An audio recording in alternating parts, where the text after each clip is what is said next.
background, you got stuff on your wall, like Yeah, people yeah, underestimate the value of personal items and yeah, what effect that it has on a person's mental, physical, and spiritual well-being. You know. yeah. Exactly. My red room started about 5 years ago because I left my old life, meaning I left the job that I was working hard at for 15 years. I put a lot of energy and time into it. And once I knew it was over, it hurt deeply. It hurt deeply to leave what I was, or at the time, what I am.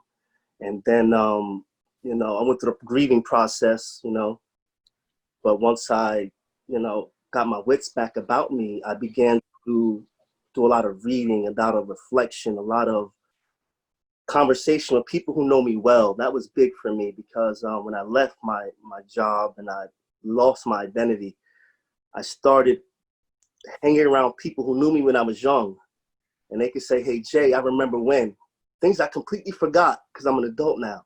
And I'd be like, "Damn, that's right. I was a good person. I am a good person. I am talented. I am capable. I do have abilities. I do have all of this stuff that I completely forgot about because I was so caught up in making money." So it's definitely relate. And that's what you see behind me, my path. And I got my own rituals set up over here that are very, very, very important to my daily being, my daily, whatever that word would be. Oh, that's a dope share. And for all our viewers out there, if you have any struggles emotionally or mentally, speak to somebody. Go seek help, professional help. Don't be be vulnerable and don't seclude yourself because there's help out there and you're not alone. So I just want to make that quick plug as we go on. So you talked a little bit about writing and art. What does that have to do with you? Could you introduce yourself in terms of professionalized? So yeah, my name is Goya Robles, and I'm an actor, writer, and slam poet, and musician. I'm on a show right now called Get Shorty, which we have 3 seasons in. Good show. Yeah, it's fun. So it's a good show. Thank you. Um, and now it's and now I'm out to elevate the and tell my story and the story of people who come from environments like I do. Get Shorty has been a really impactful time in my life and an opportunity to humanize character that normally wouldn't get humanized.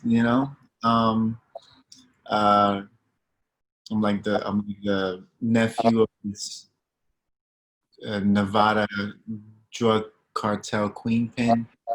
Um, but I do my thing, and now I'm out to make sure that people know that black and brown people are not just street people. And, Yeah. there's other narratives. That's what I'm up to. I think that's what's kind of inspiring this new wave of creativity is this commitment to wanna change the narrative about how we're depicted in Hollywood, Mm-hmm.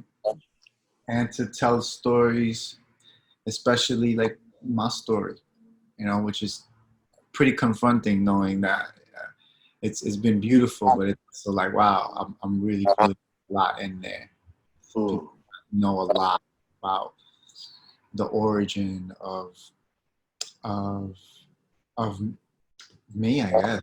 So What's that feeling? You just make me think that you're putting yourself out there. You're being vulnerable.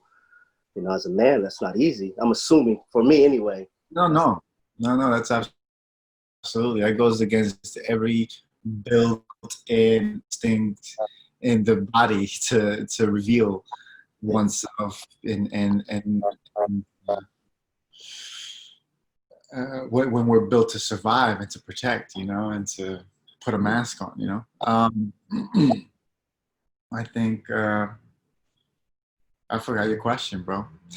I was just asking you about your environment and being vulnerable, and you're doing this writing now to express all this stuff where you came, these places you come from, and these experiences you have experienced, and yeah, you said you're putting it out there, and Yeah. So I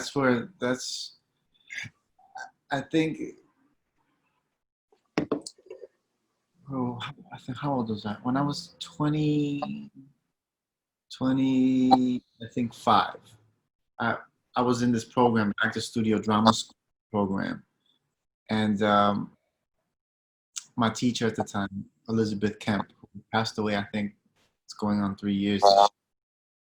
Um, I remember I was in the room. There's a bunch of people in the room. And she walks up right up to me and grabs me by my face.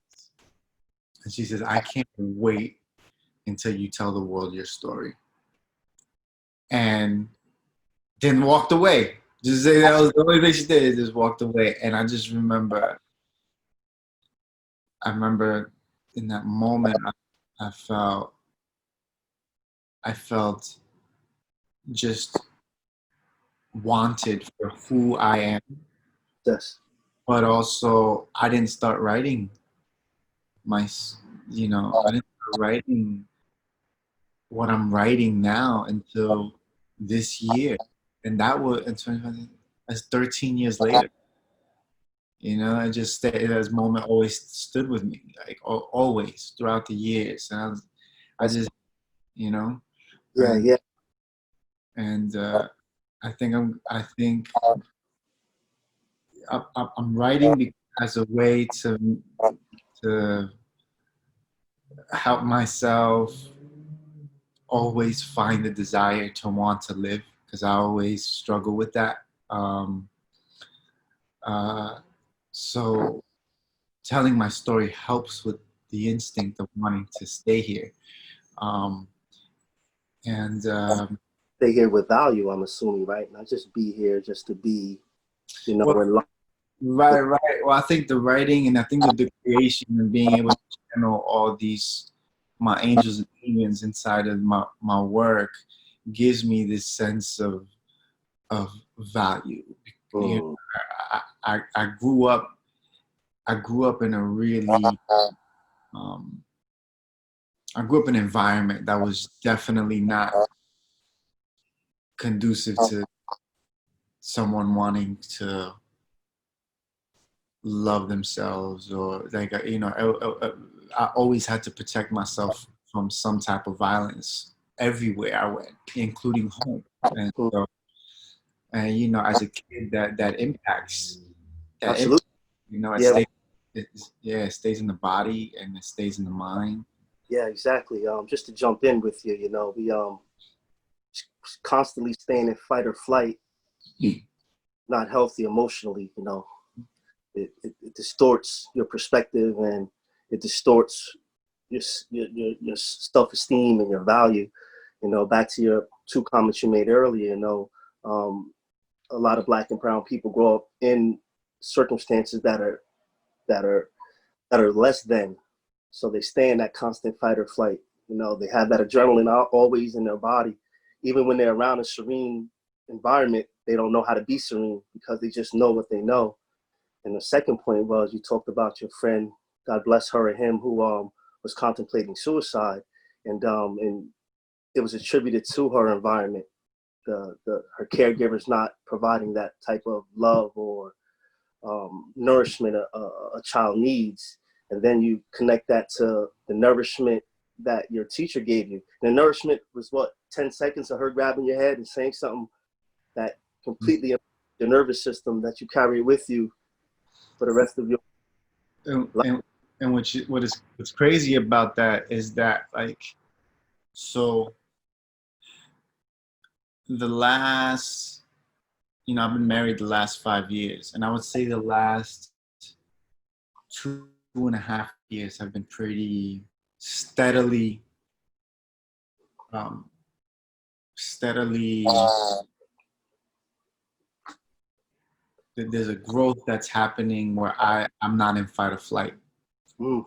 right? Which has been great.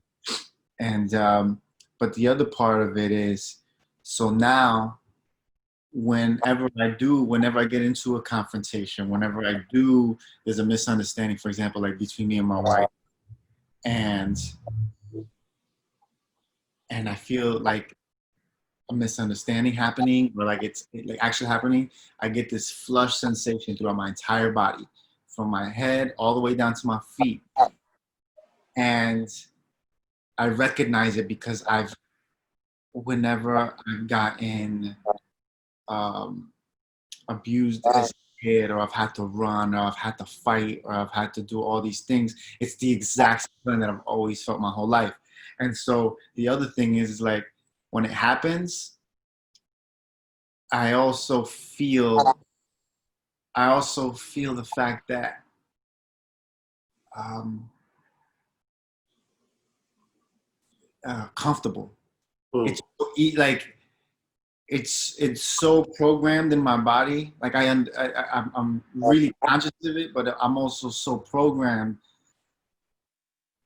to interpret it that way, that when it arrives, I recognize it, and I can already, my body already is like, okay, I'm used to this. I'm Yeah. used to this cortisol. I'm used to this. You know what I mean? Like this sensation of having to survive. Uh, it's so bugged out. Like that. That is more comfortable than being at peace. Yeah. Just because it's what you know. Your body just gonna adapt to what it knows, and you know, the more you repeat the habit, the more your body's gonna Mm-hmm. you know, comfortable with what it is. What it could be, hunger and pain, it could be your mind, you know, and that's not what we want. You know, we want to have love and all this good stuff is our baseline. And that's what Satori's about. That's what, you know, you being here talking to us is about, and really sharing, you know, your development, your growth, you know, not just as an actor, but as a man, as a young man, as a Latino man.